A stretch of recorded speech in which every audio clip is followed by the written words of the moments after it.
I'd say for me, probably was Dad. Yeah, my dad. Just growing up and, you know, watching a life changed by God, you know, it speaks for itself.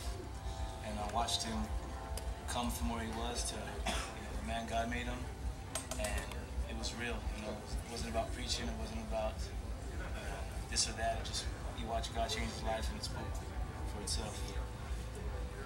Same. For me, it's love. Definitely not me, man. What it is, the family has a whole lot to do with it. You know, they're the ones that shape the boundaries when we're a kid. But yeah, it's pretty much personal for me. It got revealed to me. My spirit wasn't through a person, so it was untainted. You definitely don't get a handbook for it. So, yeah. The type of band that we are, the things we go out to do, in the environment that we do it, it was something we had to learn and develop over. Thanks, buddy. You know what I mean? A family, and again, watch like something what we're saying, watching their dad and know what they had gone through. We went through growing up and stuff. Big influence on all of us. Personal thing too. Cool. Second question: If everything was right and all the dollars made sense, would you guys ever do a show in Springfield, Missouri? Actually, we played Springfield a lot of times back in the Juke day. joint, right? Back in the day. Good times. I love the South, dude. Great times.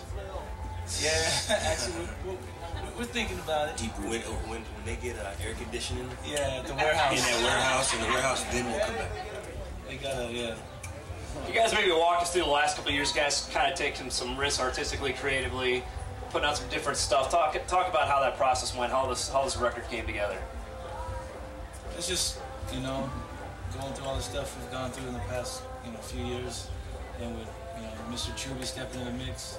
We're all from the same school. We still like the, same type of music and bands. And when Jason came in the mix, it was just more of a process we were going through and just having fun. Him coming from Little Rock and moving down to San Diego for a minute, just getting together and having fun again, just like we did when we were in high school, just jamming. Yeah, we never really try to have an agenda. Yeah, it's more free. I think we just kind of let it happen, let it be what it's going to be. And always you want to music to grow as individual musicians and as a band. So we always kept the door open.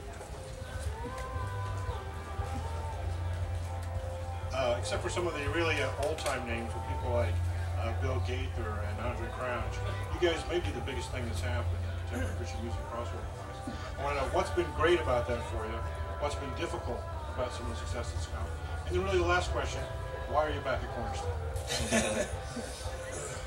I think the reason why we're back is just we played here 10 years ago, 1994, on the new band stage, so we have a lot of roots at Cornerstone, a lot of history, and we've always felt the love every time we come here. But it's just a good time. I mean, they asked us if we want to do it. We couldn't do it in the last couple of years. I think there was like a rule: if you play over 4 or 5 times, you weren't allowed back. But they actually let us back, so it's good to be here. I think Cornerstone's always really also understood music and our style of music and just music for young people. So they've always been loyal to us. We've always come here. It's always been like a really strong stop for us. You know what I mean? Our touring, when everything's bad, you can count on Cornerstone.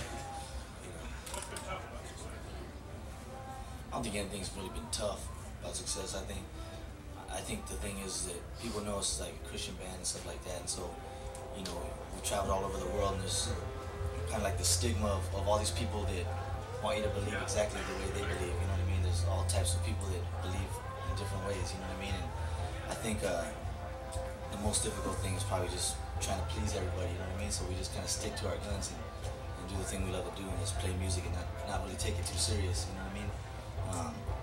Telling people we don't have the answers for all the answers, but we just have fun playing music, and the things that inspire us is our love for God. You know what I mean? And what He's done for us.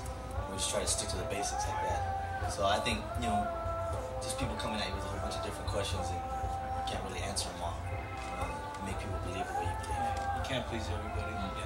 Even in line right now, people come through and they want to throw darts at you real quick, and in the 2 seconds that they have passing by you, and maybe because they feel the Lord has told them to do that to you, and it gets tough.